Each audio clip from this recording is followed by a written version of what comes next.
Ragazzi, é isso mesmo. É um time bipolar. Juventus é um time bipolar. Eu venho dizendo, né? Nos últimos vídeos eu coloco aquela interrogação: qual é a Juventus que vai jogar contra o Porto? Qual é a Juventus que vai jogar o restante da temporada? A Juventus que encanta ou a Juventus que espanta?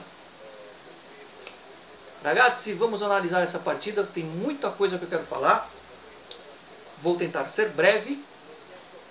Antes de iniciar, porém, dá um like no vídeo, e se você está pela primeira vez aqui no canal, no Finestra Bianconeira, inscreva-se e ative o sino para as notificações dos próximos vídeos, porque atenção, coloque um asterisco, porque estou recebendo notícias de mercado do meio do ano, mercado pós-vacinação. Aguardem, fiquem de olho. Sobre o jogo de hoje, a Juventus não fez um espetáculo, não jogou bem, não jogou maravilhosamente bem, muito longe daquela Juventus que a gente quer e que a gente sabe que estamos acostumados a ver esse time. Porém, essa partida de hoje era uma resposta para a torcida da Juventus, era uma resposta para os adversários e uma resposta para a própria equipe, mediante ao jogo importante de terça-feira contra o Porto, em Turim, pela partida de volta das oitavas da Champions. Então, era uma partida que tinha que dar uma resposta de um futebol, no mínimo, com vontade. Primeiro tempo da Juventus, para variar, no início da partida, uma distração, uma bobeira e um presente. A Juventus está sendo um Papai Noel o ano inteiro, um presente, uma bobagem, uma distração da defesa, e saiu o gol da Lazio. Depois disso, a Juventus começou a melhorar um pouco e o Rabiot, o cavalo Pazzo, fez sim um belíssimo gol, fez um golaço. Que ele se ilumine, que abra-se aquela luz, que não é a luz do fim do túnel, mas aquela luz que o consagrou, entre aspas, no final da última temporada, que ele fez um monte de partidas boas e foi um dos poucos jogadores que salvou na partida de volta contra o Lyon. Então, no segundo tempo a Juventus voltou diferente, não digo assim na formação, mas voltou diferente de como iniciou o jogo. Entrou ligada, entrou com as antenas ali, de olho no resultado. Precisava dessa resposta, precisava desse resultado, e como disse um cronista ali na Itália, se a Juventus jogar 10%, presta atenção ragazzi, 10%, né, do que jogou o segundo tempo, o restante do campeonato italiano, ela vai incomodar a Inter, ela vai deixar a Inter com as calças na mão, ela vai ganhar todos os jogos do retorno, se ela jogar 10% do que jogou o segundo tempo hoje, principalmente no quesito vontade, ok?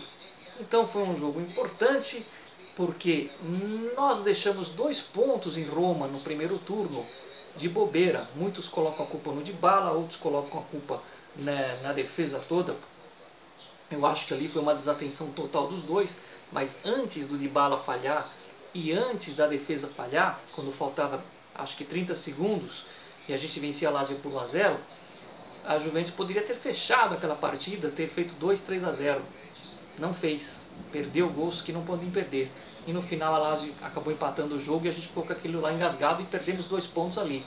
Hoje esses 2 pontos fazem muita falta na tabela, mas tudo bem. Voltando para o jogo de hoje, eu não falo de arbitragem. Agora, aquele torcedor rival, a gente não vai questionar se é pênalti, se não é pênalti, se o VAR está lá para ver, se não está para ver. Na regra atual do Calcio e do futebol, aquilo é pênalti. Não é eu que estou falando, é a regra atual. É marcado esse pênalti. Mas você que acompanha o canal, você que acompanha o Finestra Bianconeira, vai lembrar no início do campeonato, quando anularam 2 gols do Morata, um contra o Crotone, por exemplo, que eu disse que eu não estava chorando o impedimento do Morata, mas eu queria ver se ia ter o mesmo rigor com os outros times. E parece que não, parece que pênalti é dado a torto e direito para o Milan, por exemplo, e hoje para a gente não foi dado. E se fosse o contrário? Vou repetir a pergunta, e se fosse o contrário, o que ia acontecer? Ia acontecer a terceira guerra mundial, não tenham dúvidas, né? Se marcassem esse pênalti favorável à Juventus. Mas como não foi, segue o jogo, né? Uma verdadeira imundície que está sendo feito pelo VAR ali também na Itália, que é impressionante. Mesmo a Juventus meio que fora da disputa é prejudicada, sim. Eu não vou passar o pano porque a Juventus ganhou, foi prejudicada, foi pênalti claro, claríssimo, claríssimo, uma vergonha, vergonha, vergonha do VAR ali na Itália. Bom, eu não admito perder para o time do Lotito. Eu não admito perder para um time que tem como centroavante Immobile. Eu fiz um vídeo falando do Immobile, ou melhor, falando de um jogo contra a Lazio e falando do Immobile na última temporada. Só vocês voltarem aí vocês vão ver. É uma vergonha tomar gol do Immobile e perder para um time que tem o Immobile na frente. Eu teria vergonha de sair na rua. Ainda bem que o Immobile fez jus ao seu nome e não se mexeu em campo. Ainda bem que nesse ponto a Juventus não sujou o seu nome ao tomar um gol desse cara que hoje não fez. Hoje não, Immobile. Hoje não. Hoje você não foi a Turim. Hoje você apenas assistiu ao jogo. Do nosso lado eu vou destacar que a boa notícia é o Arthur, que vai voltando, né? Já para ganhar um pouco de ritmo para o jogo de terça, assim bem como McKennie e Ronaldo entraram no final apenas para ganhar um pouco de ritmo para o jogo de terça. Nessa o Pirlo acertou, nessa o Maestro foi bem, visando mais o jogo de terça. Resumo da ópera da partida de hoje, diante ou mediante a tantos desfalques e a tantos problemas, né? Lembrando que o Bonucci entrou só no final também porque vem de um probleminha. A Juventus fez um belo placar, porque a Lazio estava descansada, mais tempo sem jogar, e estava praticamente com a maioria dos jogadores à disposição. Então, diante da situação, do contexto todo, a Juventus fez um belíssimo placar de 3-1. A atuação foi razoável, mas eu repito e concordo com o meu amigo cronista da Rádio Bianconera ali na Itália. Ele diz o seguinte: se jogar 10% todos os jogos do italiano do que jogou no segundo tempo, a Juventus ganha de todos. É verdade, eu concordo, né?